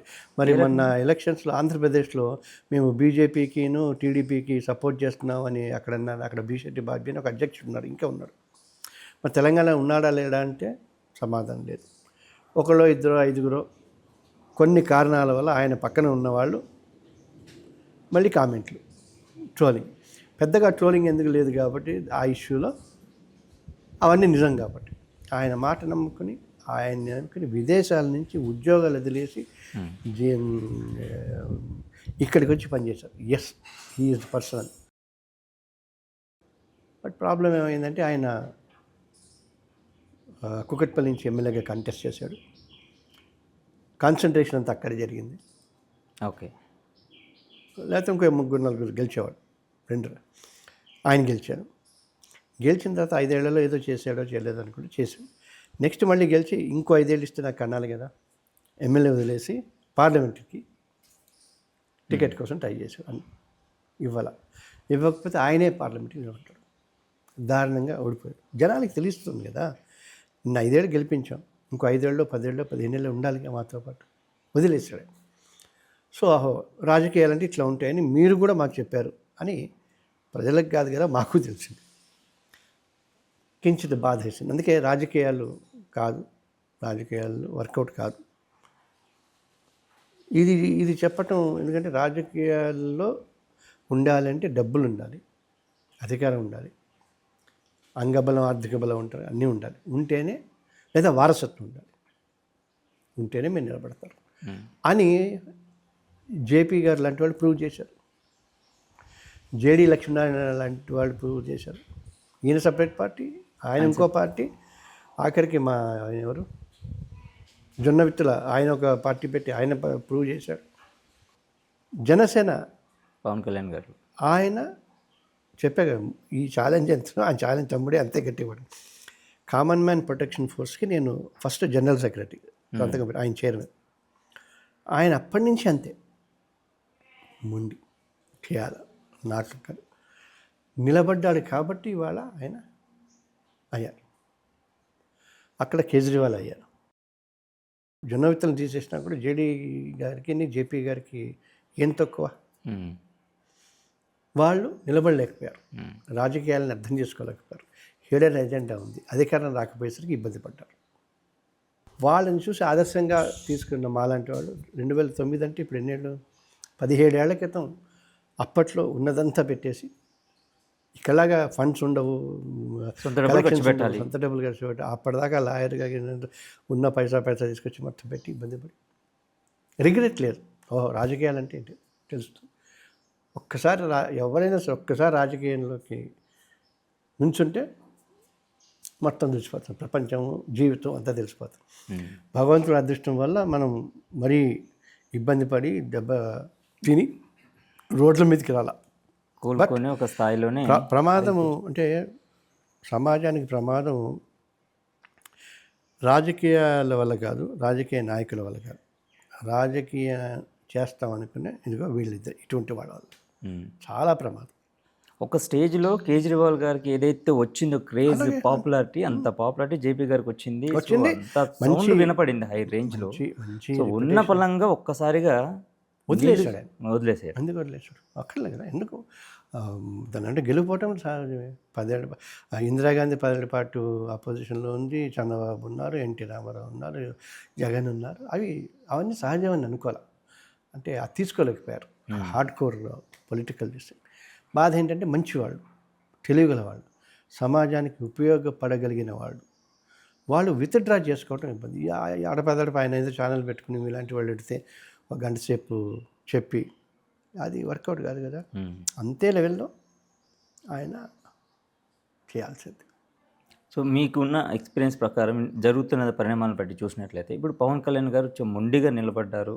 సో చాలా సాక్రిఫైస్ చేశారు, చాలా పోగొట్టుకున్నారు, చాలా అనిపించుకున్నారు. సో ఆయనకే కాకుండా ఎంటైర్ ఫ్యామిలీ మాత్రం మాటలు పడ్డారు. సో ఈరోజు డిప్యూటీ సీఎం.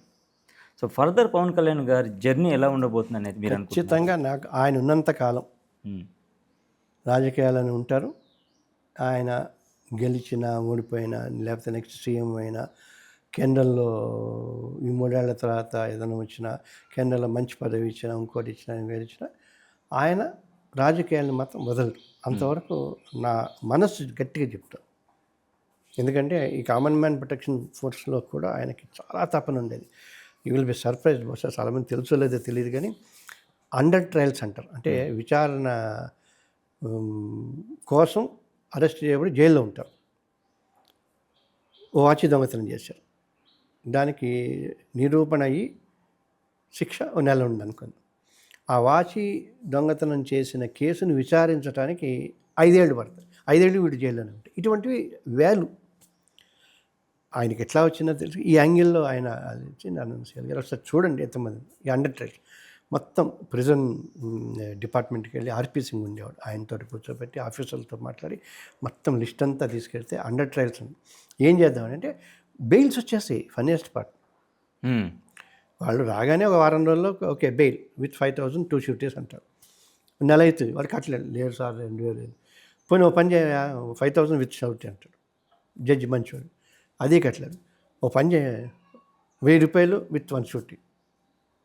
ఎవరో ఒకటి తీసా అయితే నేను వాడిని నమ్మి నీకోసం నేను సంతకం పెడతా అని 1,000 రూపాయలు ఇచ్చేవాడు ఉండడు. అందుకని వాడు జైల్లో ఉంటాడు. అటువంటి వాళ్ళందరినీ ఐడెంటిఫై చేద్దాం, మనం పే చేద్దాం, వాళ్ళకి హామీగా మనం ఉందాం, న్యాయంగా కోర్టులో దాని ఏమంటారు ట్రయల్ నడిపిద్దాం. ట్రయల్ అయిపోయిన తర్వాత శిక్ష పడితే వాడు జైలుకి వెళ్తాడు. నిర్దోషితే బయటకు వస్తాం. చేశాడో లేదో తెలియకుండా వ్యవస్థ మూలంగా ఇన్ని సంవత్సరాలు జైల్లో ఉండటం మంచిది కాదు అని ఆయన బలంగా నమ్మాడు. ఐ థింక్ ఇప్పటికీ ఐ హ్యావ్ దట్ దాన్ని ఏమంటారు ఆ డేటా ఉంది. కళ్యాణ్ గారికి సంబంధించి అప్పుడు చేసిన అంటే అటువంటివి చిన్నవి బాగా ఆలోచిస్తాడు, బాగా తపన పడతాడు. అది నాకు పర్సనల్గా బాగా తెలుసు.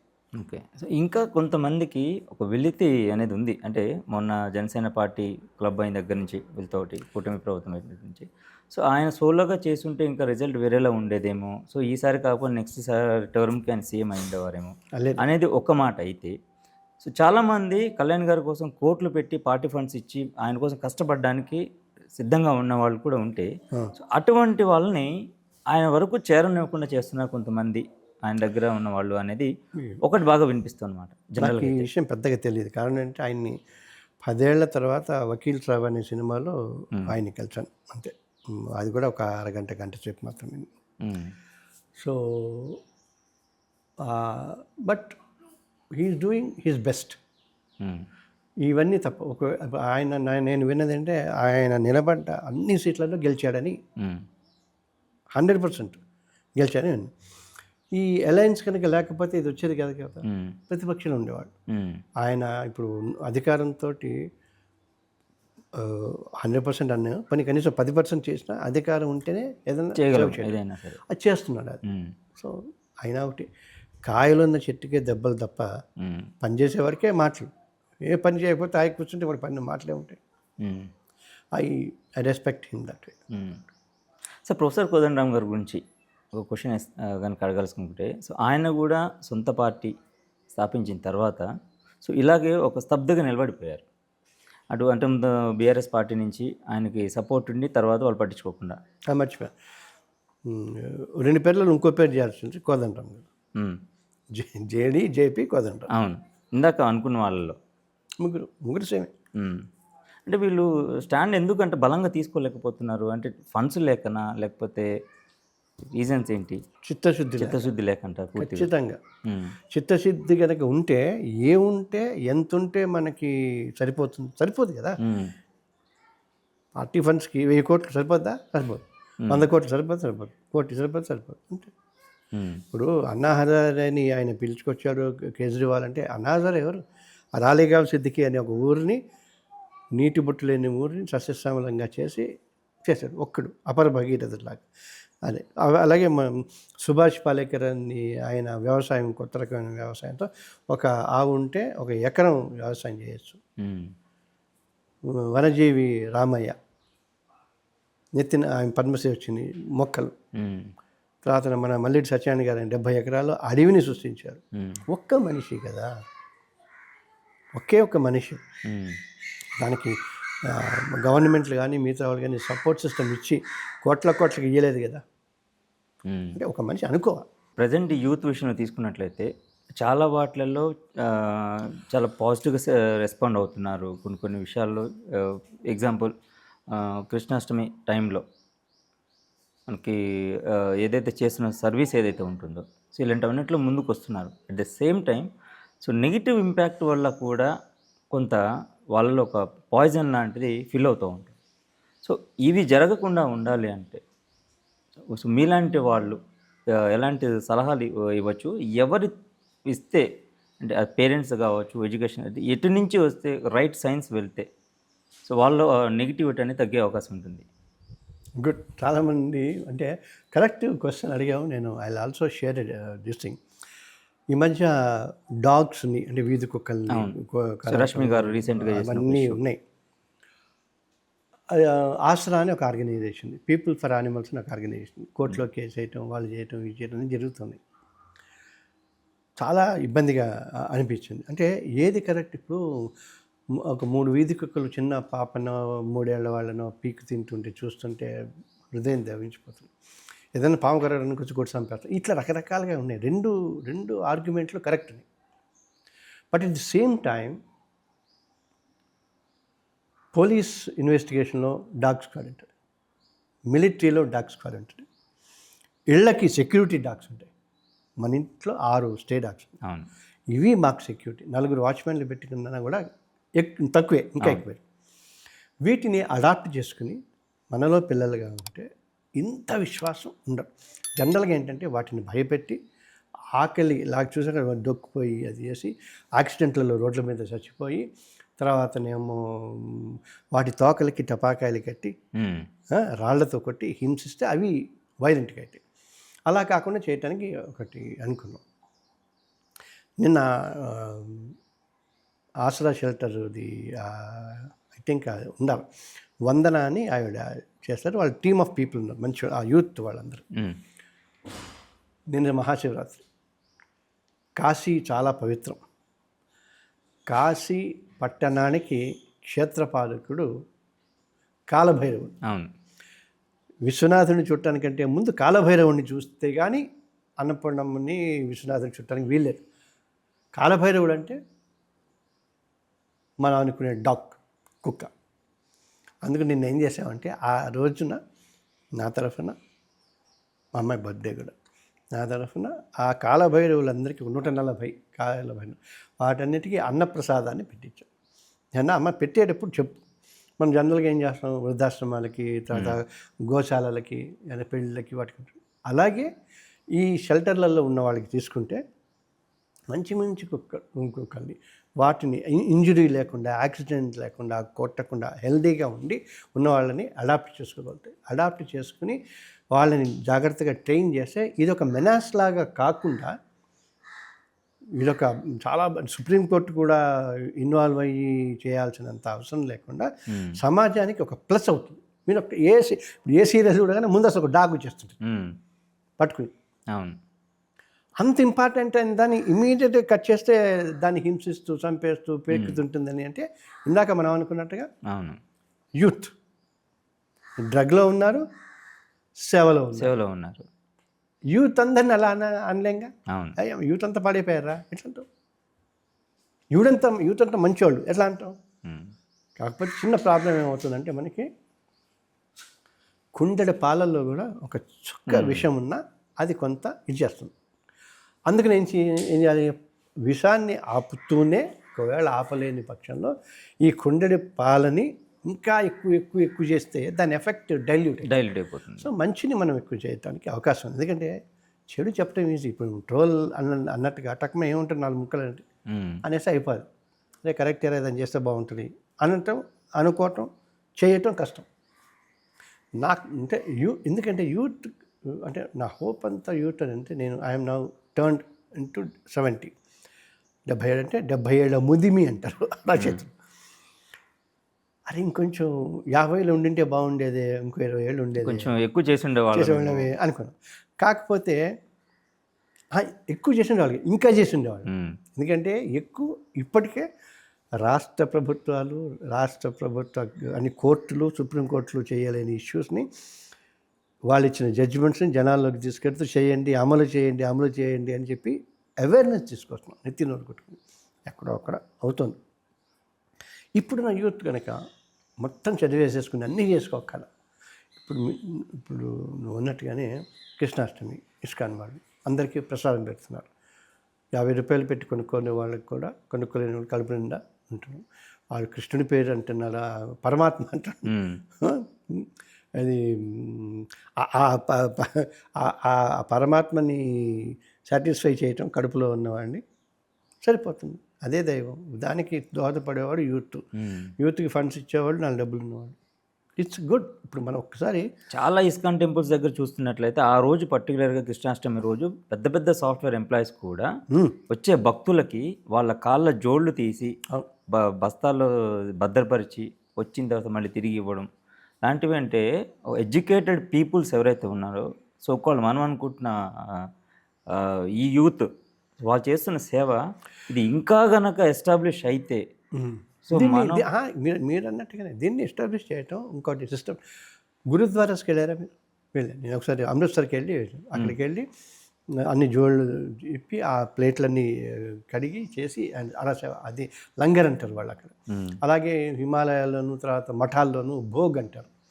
అంటే ఎవరికి పడితే వాళ్ళకి వచ్చిన అందరికీ అన్నార్థులకి ఇవ్వటం.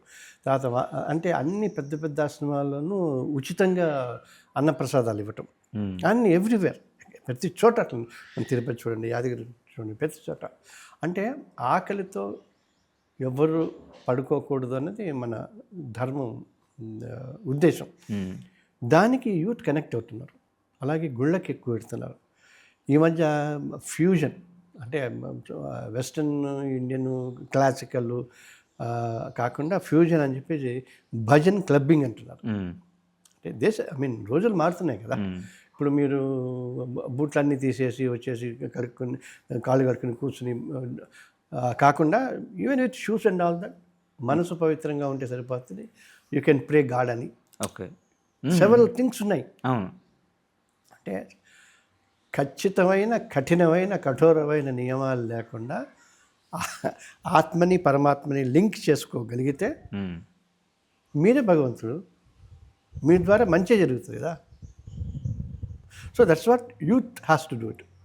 ఫైనల్గా ఇంకోటి నేను ఒకటే అందరికీ చెప్తాను, మొత్తం స్వార్థంతో నిండిపోండి మీరు. సెల్ఫిష్నెస్సే అంటే ఏంటి? మంచి చేయాలనే సెల్ఫిష్నెస్. అది కూడా వద్దు. నేను హ్యాపీగా ఉండాలి, నేను ఆనందంగా ఉండాలి, ఎగిరి గంతులేస్తూ ఉండాలి. ఎప్పుడైతుంది అది? మీతో పాటు ఒక ఫ్రెండ్ ఉన్నాడు, వాడు అంటే మీలో ఉన్న ఉత్సాహంతో నీరు గారిపోదు. ఉరుకో ఏంట్రా దా చలో ఇంకోటి మూవీ ఇంకోటి will have food and all that అని వాడిని కూడా మీరు మీలోకి తీసుకొస్తారు. సో మీరు ఆనందంగా ఉంటే వాడికి కూడా ఉండాలి, వాడితో పాటు ఇంకోటి వాడు ఉండాలి, అమ్మ నాన్న హ్యాపీగా ఉండాలి, అక్క చెల్లెలు హ్యాపీగా ఉండాలి, మంచి స్నేహితులు ఉండాలి, పెళ్ళైతే భార్య ఉండాలి, కాకపోతే ప్రేయస్ ఉండాలి, లేదా స్నేహితురాలు ఉండాలి. ఇది ఎక్స్టెండెడ్ ఫ్యామిలీ. అందరూ హ్యాపీగా ఉంటేనే కదా మనం హ్యాపీగా ఉండేది. వాళ్ళందరూ ఏడుస్తున్నారు, మనం ఎక్కడ హ్యాపీగా ఉంటాం. So first develop that. నేను బాగుండాలి, మంచి డ్రెస్ వేసుకోవాలి, మంచి పర్ఫ్యూమ్ వేసుకోవాలి, మంచి ఫుడ్ తినాలి. నేను మరి ఒక్కడిని తిన్నా, అరే వాడిని పిలుద్దాం, ఆర్య రాజ్ బర్త్డే పిలుచుకుంటాం కదా, నేను పాస్ అయ్యానంటే పిలుచుకుంటాం కదా. ఆనందాన్ని సంబడి సెట్, ఆనందాన్ని పంచుకుంటే ఎక్కువ అవుతుందట.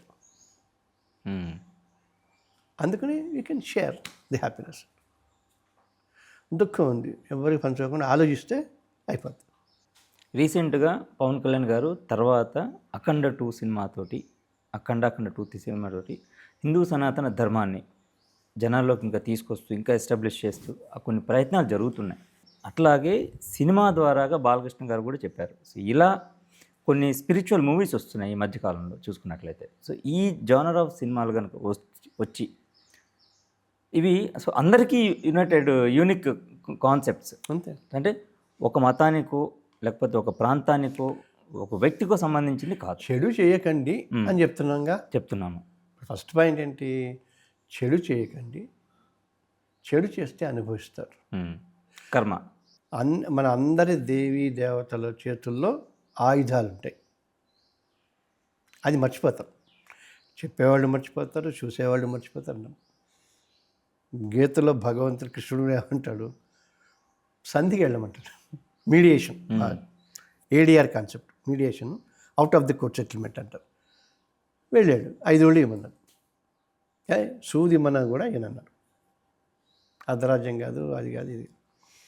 సరే చెప్పాడు ఆయన. వచ్చాడు ఇప్పుడు, తప్పదు బంధునాశనం అంటే నిన్నే చంపేస్తాం మేమే కాదు, మీరు పోతారు ఆడు పోతారు ఇష్టం అని వచ్చాడు. వచ్చిన తర్వాత ఏమన్నాడు?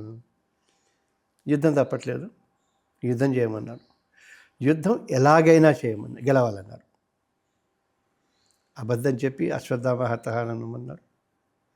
శిఖండిని అడ్డం పెట్టి అది అనమన్నాడు. సూర్యుడికి చక్రం అడ్డం వేసి సైంధవుని తీశాడు. అలాగే కర్ణుడిని అనేక కవచకుండలాలు తీసేసి సమయానికి టైం లేకుండా అది చేశాడు. ఎలాగైనా సరే బాక్సింగ్ లింగ్లో ఉన్న తర్వాత అఫ్కోర్స్ చిన్న చిన్న రూల్స్ పాటిస్తూ గెలవటం. నువ్వు గెలవకపోతే వాడిని ఆపేస్తాడు. అది చెప్పాడు పాపం. భగవద్గీతే అన్ని మోటివేటెడ్ క్లాసెస్కి స్పీకర్స్కి అదే బుక్ మార్క్. మనదంతే. బట్ మనం వీఆర్ నాట్ ఆప్టింగ్ ఫర్. అందుకే మేము మా రక్ష తరఫున ఫస్ట్ మీడియేషన్, లాస్ట్ లిటిగేషన్ అని పెట్టాం. ఈ దీంట్లో ఆల్టర్నేటివ్ కౌన్సిలింగ్ అట్లా ఫస్ట్ మీడియేషన్, లాస్ట్ లిటిగేషన్. ఇష్టం, మాట్లాడుకుని విడిపోండి, మాట్లాడుకుని కలిసిపోండి, లేదు లాయర్ని బాగుపరచండి, జీవితాంతం కోర్టులు తిరగండి. కాదుగా అది swat. But youth, I have lot of hope. మంచి వాళ్ళు ఉన్నారు, చాలా బాగా ఆలోచిస్తున్నారు, బాగా తెలివితేటలు ఉన్నవాళ్ళు ఉన్నారు, సమాజానికి ఏదో చేద్దామని ఉన్నవాళ్ళు, సాక్రిఫైస్ చేస్తున్న వాళ్ళు ఉన్నారు, సమయం ఇస్తున్న వాళ్ళు ఉన్నారు, డబ్బు ఇస్తున్న వాళ్ళు ఉన్నారు. మనకేమైపోయిందంటే నెగిటివ్ టప్ మనం కొట్టేస్తుంది కదా, అందుకని మొత్తం ప్రపంచం అంతా నెగిటివే ఉందనుకుంటున్నాం.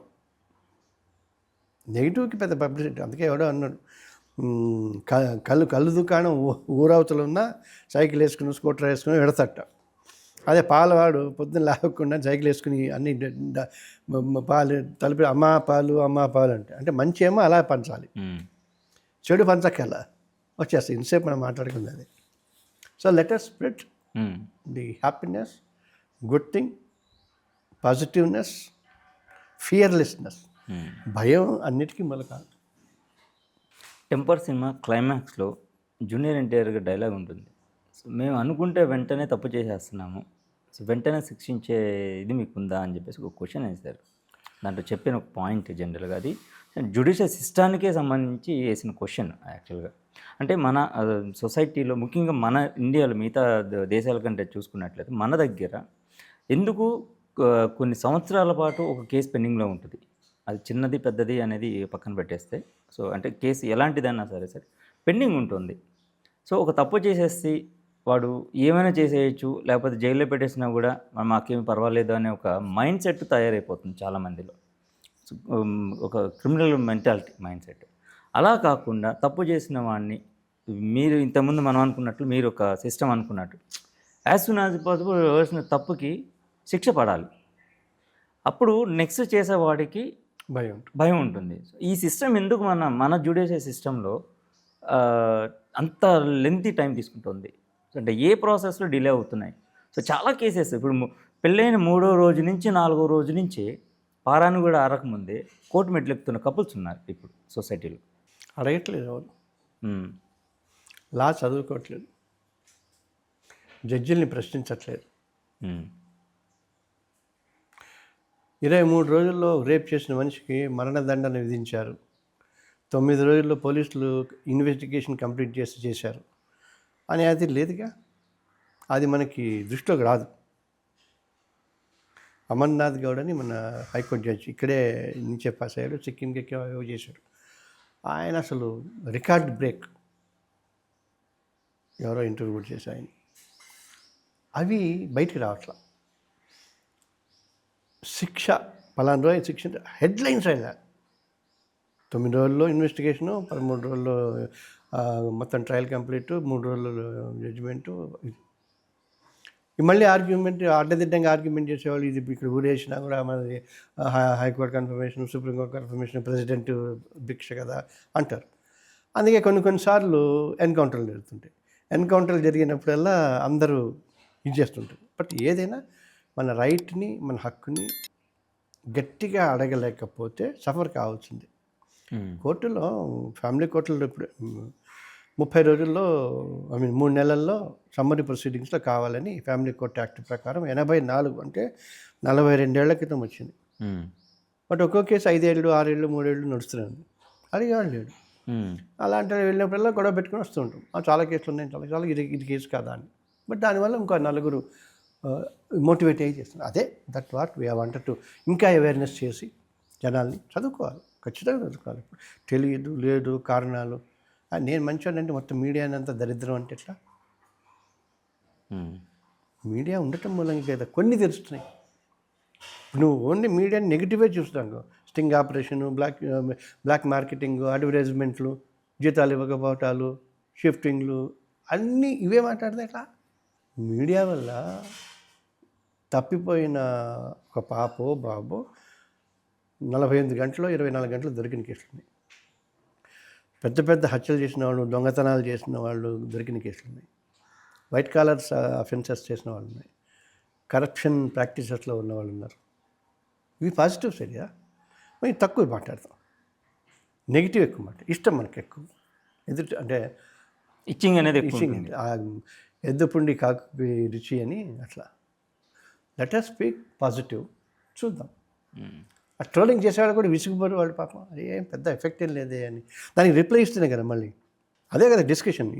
ఇప్పుడు రిప్లై ఇవ్వడానికి కాదు. ఇప్పుడు నేను ఇందాక ఉన్నట్టుగా ఏదైనా మంచి రోజు చూసుకుని కృష్ణాష్టమి రోజు లేదా మాస శివరాత్రి రోజు తీసుకుని ఏదో పళ్ళో పదమో ఇచ్చి, ఆకలిగా ఉన్నవాడికి ఏదైనా ఇచ్చి, చలికాలంగా ఉన్నవాడికి ఇది అవేవి చేయలేని వాడికి ఊరికే కాసేపు బోర్డు కొట్టినప్పుడు వేస్తుంటారు.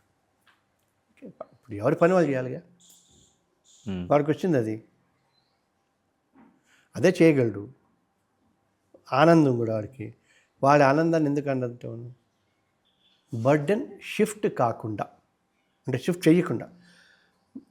అట్లా కాదు, ఆ జ్యుడిషియల్ అంతా కరెక్టే, పోలీసులే తరిగేసారు, వీళ్ళు దొంగతనం చేస్తారు, కేసులు ఎక్కువైపోయినాయి, ప్రభుత్వం జడ్జిల్ని అపాయింట్ చేయలేదు అని ఎవరి మీద వేయకుండా, ప్రభుత్వం జ్యుడిషియరీ మీద వేయకుండా, జ్యుడిషియరీ మీడియా మీద వేయకుండా, మీడియా అధికారుల మీద వేయకుండా, అధికారులు ఇంకో ప్రజల మీద వేయకుండా, ఫస్ట్ నా తప్పు, తర్వాత నీ తప్పు. ఒక లాయర్ మీడియా ఇలా కలిసి ఏం చేద్దాం, ఆలోచిద్దాం, ఇంతే చేద్దాం. నేనే ఉండాలని లేదు.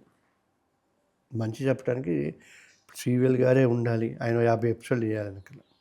ఎవరైనా సరే ఇప్పుడు ఇందులో ఉన్న దాంట్లో ఎక్స్పర్టైజ్ అని ఉంటారు. Counsellor, family counsellor, personality development వాళ్ళు, లేదా సోషల్ సర్వీస్ వాళ్ళు, ఇస్కాన్ వాళ్ళు, ఇంకోటి వాళ్ళతో చేయించండి.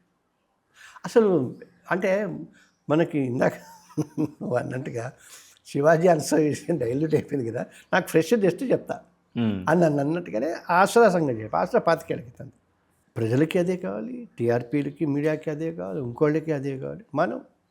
మన ఛానల్ పేరు ఏమన్నా వలయం. ఇది వలయంలాగా వెళ్ళిపోతాను. ఈ వలయానికి ఎక్కడ ఒక ఎంట్రీ ఉండాలిగా, ఒక గేట్ పెట్టు. ఈ వలయం అనే టీవీలో ఒక గేట్ పెట్టు. ఆ గేట్లోంచి మంచిని మాత్రం ఎంట్రీ, చెడుని పంపించేయి.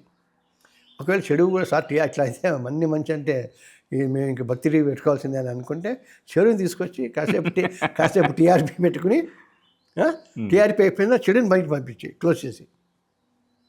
I'm not saying no, do it, get your subscribers, get your TRP. But most of the thing అంటే ఒక దేవాలయము, ఒక ఆశ్రమము, ఒక బ్యూటిఫుల్ రిసార్ట్లోకి వెళ్తే భలే ఉంది అనేలాగా ఈ వలయాన్ని, ఏ చెడు కూడా ఈ వలయం ఛేదించుకుని రాకూడదు. ఇందాక చెప్పినట్టుగా పద్మవ్యూహంలాగా ఉండాలి. అదే వలయంలో నా ఇంటర్వ్యూ రావాలంటే ఏం చేయాలి అంటే మంచిగా చేయాలి. అండ్ ఎడ్యుకేషన్ సిస్టమ్ అన్న ప్రజెంట్ ఈ మధ్యకాలంలో చూసుకున్నట్లయితే, సో కార్పొరేట్ అంటే కొన్ని ఇయర్స్ నుంచి చూస్తే, ఒక 20 years నుంచి చూస్తే ఎక్కువగా కార్పొరేట్ సిస్టమ్, కార్పొరేట్ స్కూల్స్ ఎక్కువైపోయాయి. ఫీజులు ఇవన్నీ పక్కన పెడితే స్టూడెంట్కి ప్రాపర్గా ఒక సిస్టమ్, కౌన్సిలింగ్ కానీ ఉండట్లేదు. పర్టికులర్గా హై స్టాండర్డ్స్ ఉన్న స్కూల్స్లో అసలు ఇవి కనుమరుగైపోయాయి చెప్పాలంటే. ప్లస్ ఇంతకుముందు కాలంలో చూసుకున్నట్లయితే ఒక టీచర్ స్టూడెంట్ని ఒక చిన్న తప్పు చేసినా కూడా బెదిరించగలిగే రైట్ ఉండేది, అది తప్పు అని చెప్పే రైట్ ఉండేది. ఇప్పుడు కొన్ని కార్పొరేట్ స్కూల్స్లో ఆ రైట్ కూడా లేదు. పైగా ఎక్స్ప్లెనేషన్ ఇవ్వాలి అనేది ఒక సిస్టమ్ పెట్టారు. కొన్ని ఐసిఐసి స్టాండర్డ్స్ ఉన్న స్కూల్స్లో పిల్లవాడు తప్పు చేస్తే టీచర్ కనుక కోపడితే కనుక ఎందుకు కోపడ్డారు అనేది స్టూడెంట్ కాకుండా టీచర్ ఎక్స్ప్లెనేషన్ ఇవ్వాల్సి వస్తుంది. ఈ సిస్టమ్ వల్ల చాలామంది టీచర్స్ సఫర్ అవుతున్నారు ఈ మధ్యకాలంలో. సో ఈ సిస్టమ్ కరెక్ట్ అంటారా? జీతాలు ఆనిస్తున్నారుగా కార్పొరేట్ స్కూల్స్లో. బస్సులు ఉన్నాయి, ఏసీలు ఉన్నాయి, బ్రేక్ఫాస్ట్లు, టిఫిన్లు ఉన్నాయి, ఆయాలు ఉన్నారు, గార్డులు ఉన్నారు. పేరెంట్స్కి ఇష్టం, టీచర్లకి ఇష్టం, స్కూల్ వాళ్ళకి ఇష్టం. ఒక గవర్నమెంట్ వాళ్ళకే కష్టం. వాడు గవర్నమెంట్ స్కూల్స్లో ఏం చేస్తున్నాడు, మినిమం క్వాలిఫికేషన్ బీఈడీ అంటున్నాడు, యూనిఫామ్ ఇస్తున్నాడు, ఫ్రీ ఫుడ్ ఇస్తున్నాడు, సిన్సియర్గానే పనిచేస్తున్నాడు, ఫీజులు లేవు, యూనిఫామ్ ఇస్తున్నారు. అయినా ఎంఐ రంగంలో వెళ్ళటానికి వీళ్ళకి. నా పిల్లలు ఎంత ఎక్కువ పెద్ద స్కూల్లో చదివితే అంత గొప్ప అనుకుంటున్నారు.